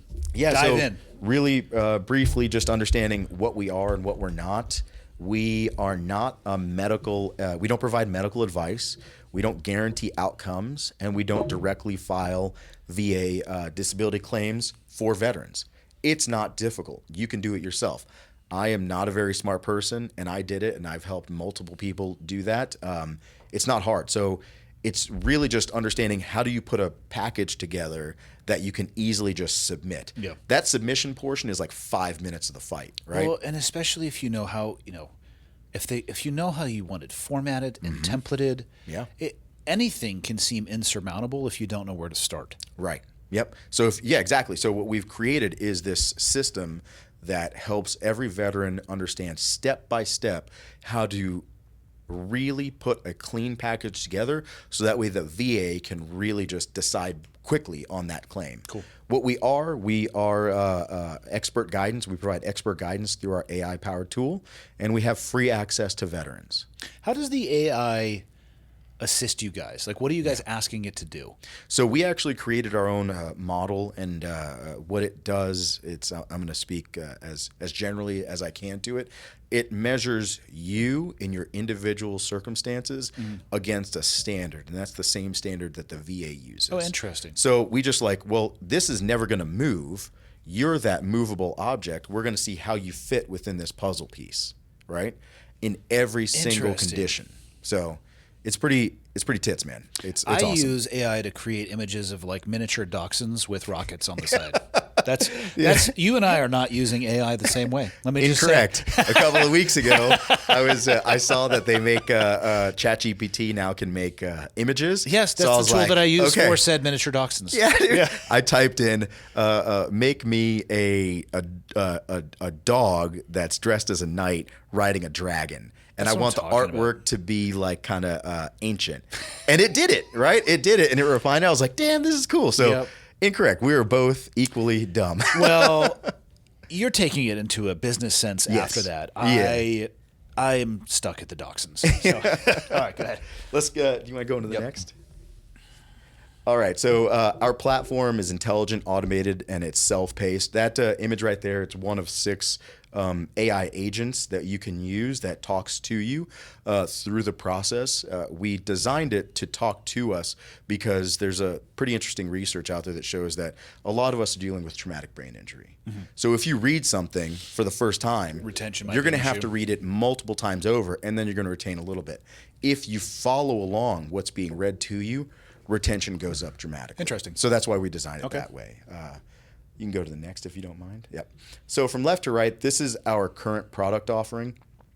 We have a head-to-toe assessment, a rating estimator, Vetavize Vault, AI health summary, and a progress tracker. Everybody needs to, go through the steps to make sure that they can, progress as their time allows. Most people could not even define for you the steps in and Yeah. of themselves, or how many that there are. I'm already liking the one on the farthest right. Yeah, it's pretty sweet. Well, Yeah, I mean, if you think about it too, it's so intuitive. You're talking about your daughter is going to be of driving age. Guess what it's going to look like when you log on to USAA, say you use it. You're on step 1 of 4. It's so ingrained to follow those steps to know where you are to get to the place that you need to be. Yeah, it Not makes, for VA claims though. No, yeah. So another way I like to describe Vetavize is we've created a Sherpa, right? So if you're climbing that mountain for the first time and you've never put a pair of hiking boots on, well, you're not even going to take the first step because that peak looks way too far away. Yep. I'm done, right? Like, I don't even want to take the first step. Now, if you take that same person and give them a Sherpa that's going to carry all their gear and their water and their food, and that's going to plan the route out, and when they get tired, it's going to tell them, hey, take a break, right? Everything's going to be all right. Or it's time to get up and it's time to get moving. That's what we've created. And that mountain is the VA disability claims process, and then also the healthcare management yourself, right? So like understanding how you manage your healthcare. The head-to-toe assessment, I'll go into it now if you can go to the next one. So this is the process that we follow that veterans navigate through all by themselves, from intake all the way to analyzing your rating. So when you put your disability claim in, you can go to the next one if you don't mind. When you put your disability claim in, here we go, check this out. This is the platform itself, so you can see. Try to keep it as simple and clean as possible. Again, thank you, Jimmy Beach, for making this look as clean and crisp as possible. Let's begin with a critical step in preparing your claim, gathering supporting evidence. Your Vetavize Vault is a secure, HIPAA-compliant space for storing and organizing essential documents. Here, you can upload medical records, personal statements, and other evidence needed to support your claim. So the HIPAA compliant, the vault, right? I don't know if you're familiar with this. Most I know people broadly aren't. what HIPAA is. I mean, it's medical privacy essentially. Yeah, and if you've been out for, let's say, 10 years and you've never engaged in the VA, common sense would dictate that my medical records from the DoD would naturally just navigate into the VA. One would hope so. That's not the case, right? So what happens when you get out of the military is your medical records get stored in a warehouse. And that warehouse just sits there for... Aren't they trying to go to all digital at some point? They have been trying for years, and it's a iterative process. So eventually if they get might. to that, then do you think they would be ported over, or would thumb hope drives so. just be stored in a plastic baggie somewhere? Probably, yeah, yeah. So what we've created, and also like those warehouses, this is again super crappy, right? Medical records are made of paper. Yeah. Warehouses do tend to light on fire periodically. Can you imagine? So you have a lot of veterans from like the Vietnam era that they're like, all right, I'm ready to do my disability claim. I've had cancer. Like, I need to get the help that I need. And they go and look for their medical records. Unbeknownst to them, they've been burned down in a fire. So what we've created is a solution for that one problem, where your medical records can and should be stored in a cloud-based storage device. So that way they can have all the fires they want. I don't care, right? Your information is always stored. And then like you can put your I Love Me binder in there. You can put your marriage certificate. You can put all the stuff that you find valuable in this cloud-based storage, and it's yours. I, as the CEO of Vetivise, don't have access to any veterans that's on Vetavize. The head-to-toe assessment is a thought experiment that was created to kind of understand how a veteran is different. So, like, in general, like, I ask you, how are you doing? Awesome. Yep. Yeah, and that's the general answer, right? I'm fine, right? Yeah. I'm fine or I'm awesome. That's what we get. So what we've created is actually a method to understand how a veteran is different today than they were prior to joining the military. Yeah. Because if I ask them like how they're Well, that's like, what the I'm rating fine. is based upon anyway. Yeah, how you're different. So what we've created is a solution, and I'm going to skip over this video because it's got some pretty sweet information in it that I really don't want to share. There we go. This one, so like after you go through the head to toe assessment, Yep. you then jump into like we get your information and it gets measured against the VA's standard. So then you go to the disability rating estimator and you can press the next. So again, imagine this is all before you ever submit your VA disability claim. You get information like this. I think you press spacebar or play. Using the conditions you've reported and the dependents you've claimed, will calculate your estimated VA disability rating and potential monthly compensation. Would you like to calculate your estimate now? Again, this is all prior to you submitting a disability claim. Yep. And now you know kind of what the light at the end of the tunnel should look like. And Yeah. it's broken down for you. Yeah, and it's interesting. I've interfaced with the system enough to know that you could find those numbers, but they are not all in the same spot. That's correct. You're going to be bouncing around, looking at rating schedules and percentages on charts that I might be smart enough to figure it out, but I just looked at the chart and said, no, thank you. Yeah. It's tough, right? It's Yeah. super tough to understand Yeah. what's going on.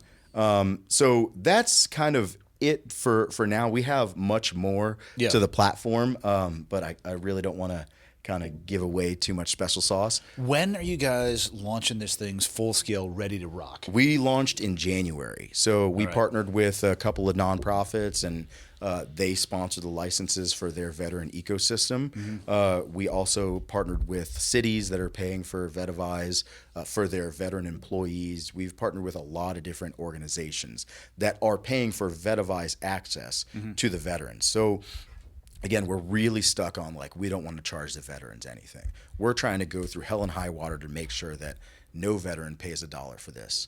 You know, maybe the VA or the DOD might make this like a program of record so that I don't think either of them need to. I've talked with a lot of people now, and even in my own experience, right? You go through the traditional TAPS. I think it was a 2-week course. Yeah. On paper, I graduated. After the first day, I had all the signatures required to graduate. Yeah, I'll let yeah. other people fill in what I might have done with my time in between those. I think, and we had talked about this, 40,000 service-based NGOs. I actually think that the military should task shed offboarding people out of the military. Yeah. How much time do they spend boot camp, right? For us naval folk, I think it was 8 weeks. Yeah, I think so. Marine Corps, a little bit more of an intense experience. Give them some more time. Right. Army, I think, is longer than 8 weeks. Air Force, I think, is done on computer. I'm joking. I love you, Air Force people. Space Force, who knows? Yeah. But it's on average 2 months. That's to integrate somebody from the way I would describe it as a me-centered world to a we-centered community, right? You have a new uniform, you have a new language, you have a rank structure, organizational charts. And then you get ready to leave. And they send you out. I went through TAPS at Balboa Hospital as well. There's a lot going on at the Balboa Hospital area. And, I mean, the guy running the course didn't give a shit. I showed up in my camis, wearing a trident on my camis. He's like, give me your paperwork. I'm like, this is the droid that you are looking for. Yes. And I appreciated it at the time. 2 weeks isn't enough. Right.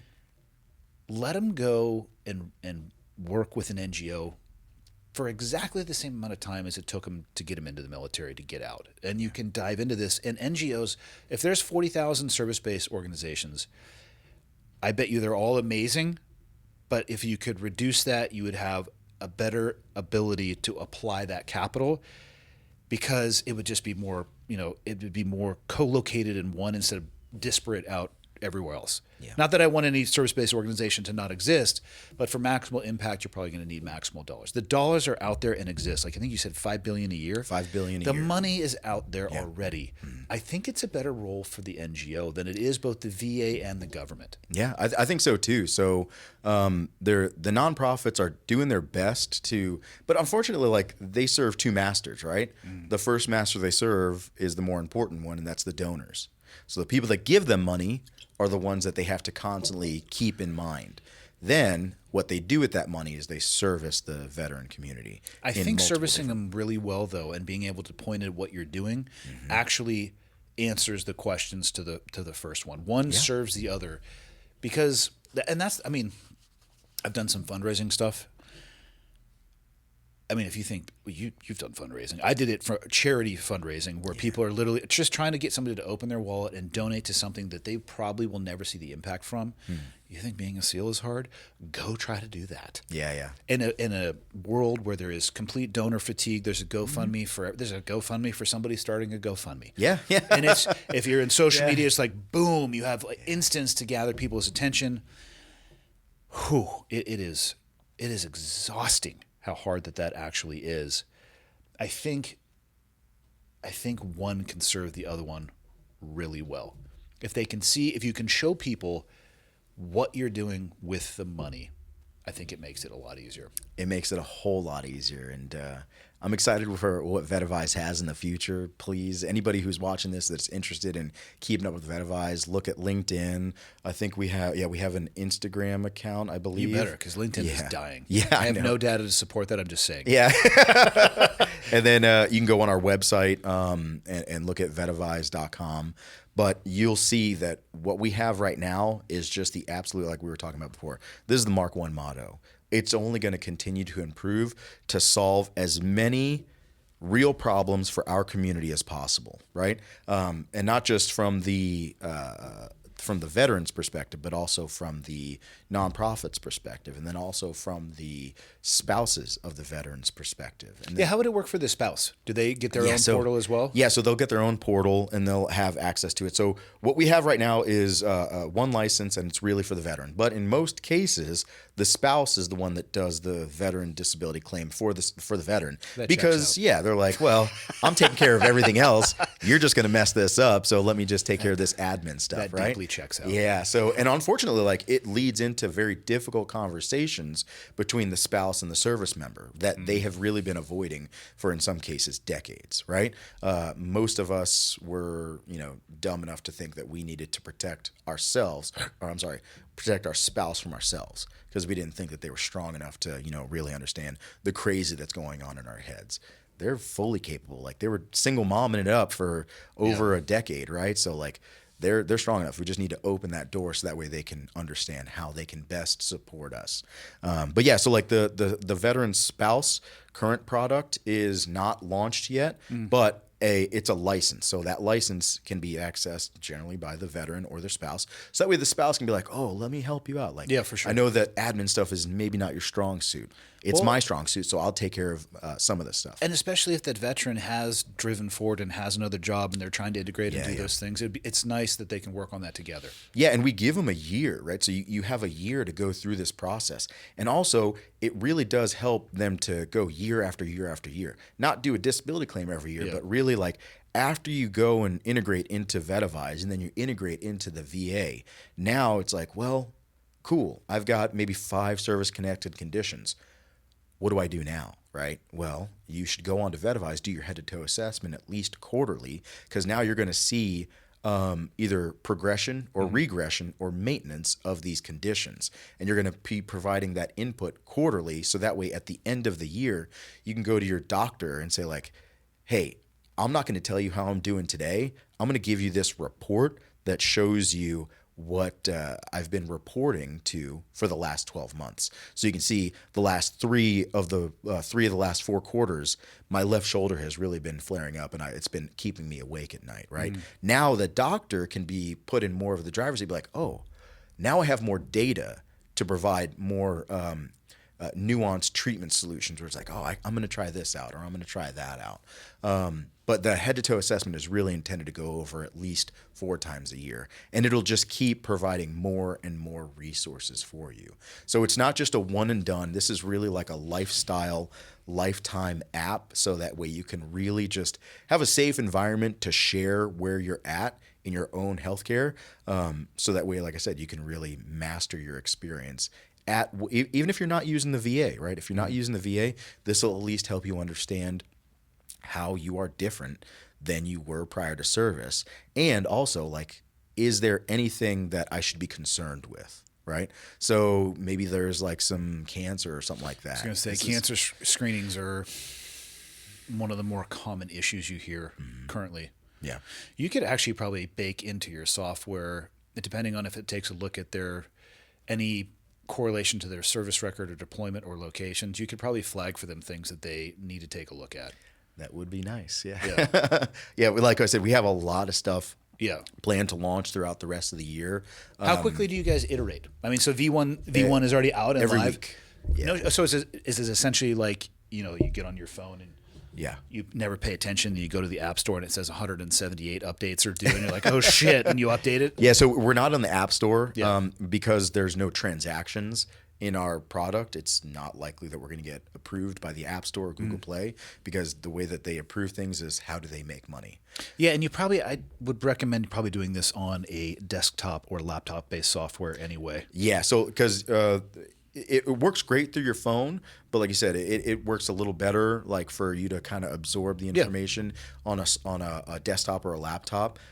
Both work functionally fine. It's called a web-based app, so it functions just like an app, clicking the buttons all over the place, guides you through different processes. But it is a web-based app right now. It's a website that you go to, put your login credentials, and then you gain access to Vetavize. We are looking for as many sponsors as possible. We're looking for nonprofits that are looking to impact the veteran community. And there are nonprofits that are out there that just raise money to provide grants to other nonprofits, right? If this sounds good to any nonprofit that you're really just trying to make your dollars get a really good impact, I'll speak in general based on the 7,000 cases that I've worked with so far. On average, the VA disability rating increase, and even if it was the first time, it was a 40% rating increase. Financially, what that meant on average was a veteran was gaining access to $14,000 extra per year. So you mean the difference between their initial rating and then if they were to resubmit? Yep. Okay. Absolutely. So the cost benefit is like $300 from anybody will impact a veteran more than likely $14,000 per year. That's a really good ROI. Yeah. And again, it charges nothing to the veteran. We're really trying to never charge a veteran $1, right? There's a lot of veterans that are out there that the more they see this are like, I'll just pay for this myself right now. Give it to me right now. I'm like, hold, like we're getting these partners. We'll find a way. That groundswell will increase as you guys start to gain traction, because you're directly linked. If you set it up, you're directly linked to the VA, right? They can file through Vetavize. Yeah, they can file. So like Vetavize is its own autonomous system. Yep. It's not engaged with va.gov. But you go through a learning module, and it's like, hey, it spits out what you need to do. Yeah, so download this document. This is everything that you need to upload to the VA. Yep. Here's what you need to do. Go on va.gov, go through that learning module. You go to va.gov, and you go onto that, and then just a quick drag and drop. That groundswell is going to increase as the success stories increase as well. Yeah, and we've had quite a few success stories. We had one guy who went through our process. He was stuck at 10% for over a decade, 11 years, right? So you're stuck at 10% disability rating for 11 years. Went through our process, and then within 3 months, he had his disability claim submitted and returned back, and it was 100%. He should have been 100% straight away from the beginning. Broadly, obviously, providing an anonymous conversation for this person, but broadly, what was he doing wrong? He wasn't doing anything, right? That is a guaranteed way to get nothing to happen. Yeah. So that's what happens. So like, if you don't know where to start, and that one case is a veteran who went to a veteran service officer. Mm-hmm. That veteran service officer looked at the minimal documentation that the veteran had and was like, tinnitus. right? You're going to get tinnitus. So they submitted for tinnitus. They got tinnitus, and there was 10% for over a decade. Then he went through our process, understood really how he was different, post-service compared to pre-service, and he was like, oh, man, there's a lot of stuff that I need to really be managing my healthcare with. So he submitted all that stuff, got it turned around, and the quick math on that is over his lifetime, which he's in his late 30s right now. Let's say he lives another 30 years, which that's Easy. Still, What yeah. were you trying to say is going to I know, dude. Yeah. How about 50 years? Yeah. So Come on. Simple math, 30 years. It's as much as $5 million of benefits that he and his family gain access to. Not just That's the wild. health care, right? But then the prescription care. Yeah. There's educational benefits with the Education 100% benefits. rating, yeah. So he's got 3 kids. Each one of his kids, now that he's 100% total and permanently disabled, which he should have been from the beginning, this dude's messed up. Now his kids get access to Chapter 35, right? Mm-hmm. When his kids get college age, which they're really young right now, but when they get college age, each kid has to have their own access to va.gov because that's their entitlement. Yeah. But unfortunately, a lot of veterans are like, I don't know what to do, so I'm just gonna not do anything. That's part of the 6 million that are integrated into the VA system. 6 million. So those are the ones that are actually using the system. They're not, right? They don't understand what to do. So our platform is from everything from I've never engaged in the VA at all the way to I'm active duty in transition, right? I would love to have this as prior to EAOS 18 months. Mm-hmm. So 18 months prior to EAOS, you should get Vetavize. So that way you can really navigate the process and be That's a good window, yeah. Yeah. So now you got 12 months to really, gain all the evidence that you need and really understand, damn, I've really been white knuckling it for, 5 or 10 years on some of these conditions, or I've been avoiding surgeries, or I've been, and this is another really common problem, self-medicating, right? Self-medicating with either booze or pills, and then that leads down a whole different rabbit hole. Don't forget the combination of the two. Good night. Yeah, it sure does work well. Yeah. Yeah. And then, long term, we're really looking to do something with Vetavize that helps the veteran community out in every aspect of their life. I'll just share quickly and vaguely what we have in mind. Just imagine a scenario where a veteran's using Vetavize and they're going through their head-to-toe assessment, and maybe they're starting to answer questions that are, indicating self-harm instances. Yeah. They should get immediately interdicted, say, stop. Here's a counselor waiting to talk to you. Here's a group of veterans that are meeting, quarterly or weekly on a Zoom call or in person that are struggling just like you, right, with a counselor. And then here's a mentor veteran that struggled with his mental health or her mental health just like you are, but they had a breakthrough. And now they're looking to mentor guys like you. So when you're at your loneliest and feel without resources, you're met with nothing but connection and resources, right? So that's the path that we're going down. Man, that's a heavy task. Yeah. But it's better than doing nothing. How long have you guys been at it this far? Been at it for 3 years, from the plan through the fundraising to now launching and really kind of going and growing. 3 years. I feel like this isn't going to be your last entrepreneurial endeavor. I hope not. Yeah, this Yeah. is, and unfortunately, this is stupid simple, right? So like I said, if you look Maybe at, in concept. I can't write code and do the stuff that you're talking about. Yeah. But I'll say that if you look at anybody as a high quality customer and then treat them that way and then provide either services or products for that customer, and nobody is treating that customer, man, just start a business and provide a product or a service for that customer. Yeah. And even if it already exists, do it better, faster, cheaper. Flows to the top. Yeah. Separate by performance. Mm-hmm. What do you think? I can just tell you're entrepreneurial in nature. Let's say this becomes wildly successful. You get to a point where you, like you said, you send the elevator up, you replace yourself. What other type of stuff interests you? So other type of stuff that interests me is really tackling the nonprofit issue, like the disorganization. Again, that's, I'm not trying to get too in depth on what we have in plan for Vetavize, but I think there's some really low hanging fruit for the nonprofit world to be able to better impact whatever customer base they're looking at, whatever services that they're providing, and then really organize and streamline all those processes. Because if you think about it, it's just, that's the business that they're in. how do we get donor dollars in, Yeah. and how do we push those donor dollars out to the people that we're trying to serve? I would love to tackle that, and we have plans to do that at Vetavize in, some aspect. But that's something that really kind of resonates with me. Also, something that really that helps me out that I would love to. Let's say like tomorrow or next year or 10 years from now, we made all the money in the world, and this helps out every veteran, all 19 million, plus the 2.4 million that are active duty and plus the reservists, right? So every veteran and their spouse has Vetavize. We won, and they're getting great value and service out of this. I would love to be able to provide some type of connection and resources so that way the veterans, as they're navigating post-service life, what's out there for me? Like, who am I now that I'm not in the military, right? So like I'm a Christian, so your identity for me is defined through biblical principles. So that's generally easier for me because I have to understand that I have to live a selfless life, not a selfish life. And there's a great deal of selfishness that's in me, and that's, I think, within everybody. Not me, but Yeah, that's awesome. Yeah, you figured out, you cracked it. Yeah. So I think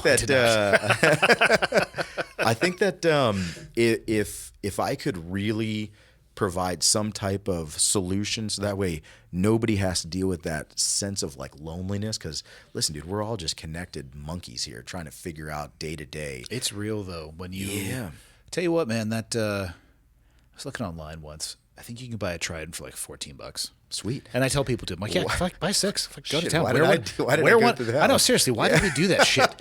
Well, Amazon didn't exist. That's why we went through. Not even the idea of Amazon existed. But, whatever. Probably, they issued them to us, or at least your first one. It cost the government probably $500, but for a $3 item. Yeah. But the weight that thing carries and what it means to you, and it's tough. I was having this conversation yesterday. I believe, you rent your bird. You don't own the thing. You got to give it back at some point, but you get to keep it. It stays in your closet. There is a whole world of unknown and uncertainty once you literally and metaphorically hang up your uniform. The DD-214 day is all right. It's a heavy day. Let's go do it. Yeah. Did you get yours in North Island too? I did. Yeah. Yeah. Driving like straight out the base, and you go over the bridge, and you're like, well, shit. What do I do now? Yeah. So, the answer is whatever you want to. Yeah. But it's hard when you feel like you're by yourself. I like your structured approach to it too, because there's the in-service. What you're talking about right now is this bridge that they need to walk over between who you were before service, how you were changed by it, handle that, and then you can start layering on the things that can come on beyond that. Yeah. Because if you skip that middle step, I mean, the data's out there, and there's plenty of people who will show you what happened if you fall into that gap. Yeah, it's a dark hole, right? Yeah. It's a dark hole of like, I am alone, and you never are alone, right? So like, and then also like, I think a lot of veterans in general, they tend to think like, oh, I can't relate to non-service members. You really can. You can't, you say? No, you can. You can, absolutely. Yes. Yes, they're just normal people just like you. And they you're just a normal did something person different. too. You had a different occupation. I hear this You never were your job, and you never will be. I hear this all the time, though, from vets saying they don't want to talk to a counselor or a therapist because, well, they don't have the same experiences that I do. They didn't go through combat. How am I going to talk to them about it? I'm like, listen, first off, it may take you a while to find a counselor that you can connect with, but they're experts in what goes on between your ears. They don't need to be experts behind the sights of a rifle. They don't need to have those experiences to help you structure your own path. And this is another misconception. People think that it's the therapist that does the work. No, it's you do the work and then you get homework and then the work never ends. Yeah. But you can connect with people. You don't have to have every conversation about your service. You can, if you want to, wear military memorabilia for the rest of your life. You've earned the opportunity, but you don't have to. And honestly, it makes it a little bit easier sometimes to connect with people when you don't do that. There's no judgment by me in any aspect of that. Food for thought. It's 100% possible. You can reinvent yourself. You could put on a different uniform. None of those are easy, but you can do it. Yeah. And also, like, I think it's interesting. So, like, when you're in these deep, dark places, and I've been there, right? So, like, you're in this deep, dark place, and you're like, who am I now, right? And there's a lot of, like, self-centered thoughts, like, oh, what do I do? Who am I? What is this? And it's very selfish. And the natural way is, if you want to be selfless, think about yourself less, right? So like you have to really go down that path and navigate it every single day. And the more you get, it sounds weird, but like the more you get into other people, the less you're in yourself. That's right? a weird sentence. Yeah. Let's put some context on Yeah. that. So serve other people. Like we were talking about jiu-jitsu earlier. Yeah. Find a community. When I got out in 2016, I had already kind of been down the path of jiu-jitsu, like just dabbling in it lucky for a couple bastard, of you years. piece of shit. Yeah. I found it it was when I pretty was sweet. 40. That's awesome. Yeah. No, it's not. Well, You know at what's least you awesome? found it. Finding it when you're 4. Well, yeah. But imagine like you never found it. You have the special sauce right now. I of had the understanding. chance to find it earlier. Yeah. People were so enthusiastic about it in the teams. I said, It almost sounds like a cult, right? Like they were so judging it. enthusiastic. I didn't even know really what it was, but I was disgusted by their enthusiasm. And to my own demise, like just because you like it so much, I'm not going to do it. Yeah. Real smart call. I'm going to prove to you that this is stupid Idiot. by never doing Again, it. Yeah. proven to myself to be an idiot again. Yeah. Yeah, so with jiu-jitsu, for me, it's been a great community after the community, right? So like got out in 2017, joined a jiu-jitsu gym in Central Florida, the Jungle, and it's a great gym under the coach Mike Lee. He's the head coach there, and Tiago is the head black belt that is over a couple of different gyms there. It's a De La Riva gym, like we were talking, but I have such great friendships from that community, and I talk to them the same way I talk to my buddies in the teams. Oh, yeah. And it's like this, you don't have to start at zero. You can really have these really gross, God bless you, conversations because you're sweating in each other's mouths. There's also an immense amount of trust. Yeah. Physical connection Yeah. and an immense amount of trust. And people hear that like, that's weird. You roll with women. Let me tell you right now, I've never had a single sexual thought about rolling with a woman. Is they're trying to rip your face off. Yeah. People, and then again, I get what you're saying. It may look a little bit weird from the outside. That's not what it is. Even though there are some people, I know of one example specifically who was eventually ejected. People can get weird. Weird people find jiu-jitsu too. We'll leave it at that. Yeah. But Weird for the people most find part, everything. I don't think I've ever been attacked so ferociously than by a woman. Oh yeah. Yeah, dude. And then like, It's like, are you trying to actually take my head as a trophy? I'm not going to tell you to stop, but holy shit. and then depending on the time of month, right, that fight gets different. You're like, That was "Holy you crap." saying that, not Yeah. me. I claim no ownership of that statement. Yeah, it's real, man. It's wild. So I will also say that like I've had a great transition. It's not been easy. Yeah, same. After getting out of the military, I'm super grateful for everything that's happened to me. I'm sorry for all the bad that I've done. I continue to be sorry for all the bad that I've done. I'm trying to find that navigable pass every day of like, all right, be selfless. Think about yourself less. Something that's helped me is my men's Bible study group every Thursday morning. That's just helped me personally. It's a community, right? So I'm trying to get into different communities because I understand that I'm not a very like social person. I don't like big parties and stuff like that because one, I don't really drink too much, and then I get tired at night because I wake up really early. But two, like I don't find a great deal of connection in these group settings where it's like I want to get to know you, right? It's like not my jam either. It's a weird place to have a deep. You can't. Well, if you do, you look really awkward. Yeah, Two yeah. people standing over by the fence and they're like, are they plotting the overthrow of the government over there? Yeah. Yeah, and then you're like getting really deep into stuff, and it's just not the right setting, right? So It's like, just tough. A breakfast, a lunch, like a community gathering, whatever it is. Like I do really well in like 5 to 7 people, right? Because then I can pay attention. Like I'm 3/4 retarded. I really have to pay attention. I'm like, what are they saying? What are they really trying to say? Am I understanding it well? Oh, okay, now I kind of understand it. So that group of like 5 to 7 really helps me out. And now I can get into their lives, right? And I can be like, okay, so this person is changing jobs. What does that mean? How do I help them? I have understood, and I went down to that Mexico trip, right? Like you're familiar with probably. Was the it vets. impactful for you? Tremendously. Okay. Yeah. It was Was that the ayahuasca or the ibogaine? both. Oh, I'm sorry. It was ibogaine and 5-MeO DMT. Okay. Yeah. So I did that in 2020, and I think that also helped me a lot with Vetivise. Amber and Marcus are awesome. Unbelievable. Capones. And they've been on the Yeah. show for people who want to learn more about vets. I do not know the number, but you could easily just Google it. Amber and Marcus Capone. Yep. I think it's Yeah, I can't remember the website either, but they do a great job. So what I went down there, kind of for me in general, and I'll talk about this to anybody. I had a lot of like real awareness and awakening that happened to me, spiritually and physically. And then when I was going through it, like I've got a son, right? He's 14, 15 right now. When I went through that experience, I saw through my son's eyes who I was to him.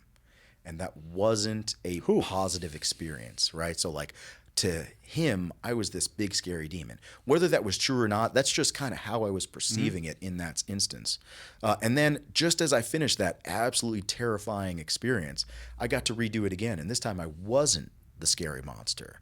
Now I understood that I was just a lost, lonely, insecure man that was afraid, and this is, like I said, I'm just sharing everything here, but I was afraid that every time my son would either emulate me or repeat words that I would say or act the way that I did or walked and talked the way that I did, I would shut that down. Like, no, be better than me. Like, I don't like myself. I wasn't recognizing this at the time, but it was my inability to not understand that I didn't like myself and I didn't respect myself. And if I didn't like myself or respect myself, I can't command that respect from others, and it's hard to respect other people. So I had this, the second experience was like, all right, if you change just a little bit, you can really impact his life tremendously, right? And that kind of ties back to like when I was in that perspective of looking at him. From my perspective, what I was actually doing was like, I was like, be better than me, right? Mm-hmm. But from his perspective is he loved me so much that he wanted to be just like me. What that required me to do was to elevate myself as a man and really live a more honorable and selfless life so that he could replicate that, right? So now when I hear him say words like, that I say or walk around like I do, I'm like, okay, good. I got to do a little better. I got to make sure I don't judge him for it. I don't shut that down anymore. It just makes me be a better representation of a man to him.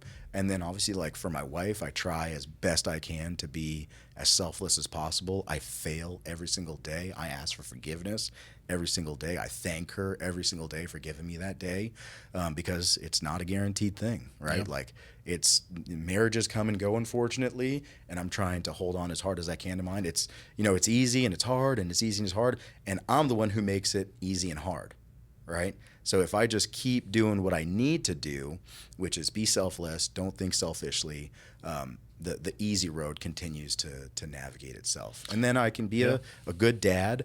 I can represent a good man to my son. I can be a good husband to my wife. And then I can be a good representation of a husband to my daughter.